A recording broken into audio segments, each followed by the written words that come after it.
As of early 2026, the United States and Israel are actively engaged in Operation Epic Fury, a massive, coordinated military campaign against Iran.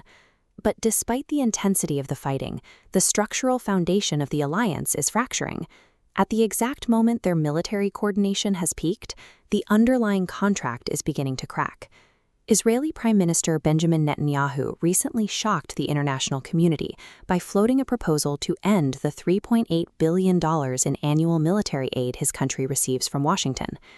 Simultaneously, a bipartisan coalition in the U.S. Congress has started demanding a total reassessment of the relationship, questioning the strategic value of continued unconditional support. Both capitals are actively trying to tear up the most ironclad military contract on Earth. These subsidies originally functioned as a stabilizing tool, intended to prevent the exact type of regional war currently unfolding. For the first 2 decades of Israel's existence, the United States maintained a strict embargo on heavy weapons to the region. That policy changed in 1965, when the Johnson administration authorized the sale of M48 Patton tanks. Washington had a specific strategic motive: countering Soviet influence in the Arab world while gaining enough leverage over Israel to restrain its secret nuclear weapons program. Then came the 1973 Yom Kippur War. A devastating surprise attack deeply rattled the Israeli defense establishment, exposing severe vulnerabilities in their conventional forces and making them more dependent on American resupply. In response, Secretary of State Henry Kissinger established a doctrine known as hardware for software. This logic model shows the exchange. The U.S. provides military technology, the hardware, to make Israel feel secure enough to take diplomatic risks, the software. In the late 1970s, Israel returned the Sinai Peninsula for peace, a move underwritten by U.S. security guarantees. Washington used these weapons transfers as a strategic currency to buy American diplomatic leverage and enforce regional stability. Over the following decades, the Kissinger Doctrine evolved into a permanent legal mandate known as the Qualitative Military Edge, or QME. QME is now written into U.S. law. It legally obligates Washington to guarantee that Israel's military maintains absolute technological superiority over any combination of regional adversaries. Domestic politics and lobbying in Washington eventually insulated these weapons transfers from any diplomatic conditions. This created a system where military aid became a guarantee rather than a point of leverage.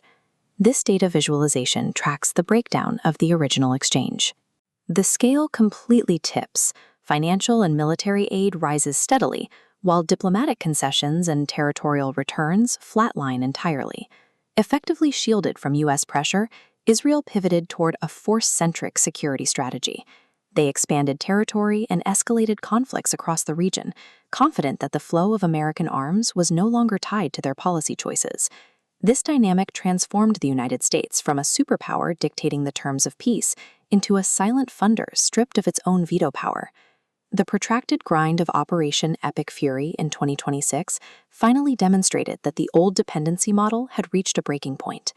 Israeli leaders realized that total reliance on American weapons output left them dangerously vulnerable to political delays and sudden supply chain shortages within the U.S. defense industry. Simultaneously, QME requirements actively block the United States from selling advanced systems to key Gulf partners. Denied American hardware, these states dynamically reroute their trade, increasingly purchasing advanced military networks from Russia and China instead. The policy meant to secure the Middle East for Washington is now actively eroding American influence and inviting rival superpowers into the region.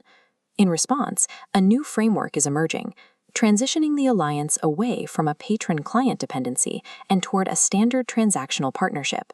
This involves phasing out direct foreign military financing.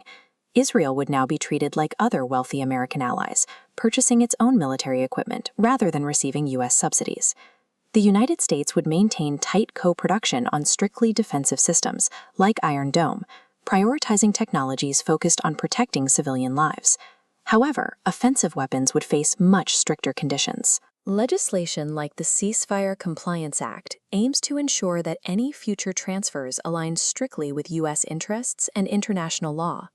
While the unbreakable bond remains to guarantee Israeli survival, The transition towards a new transactional partnership marks a permanent departure from the decades of subsidized regional hegemony.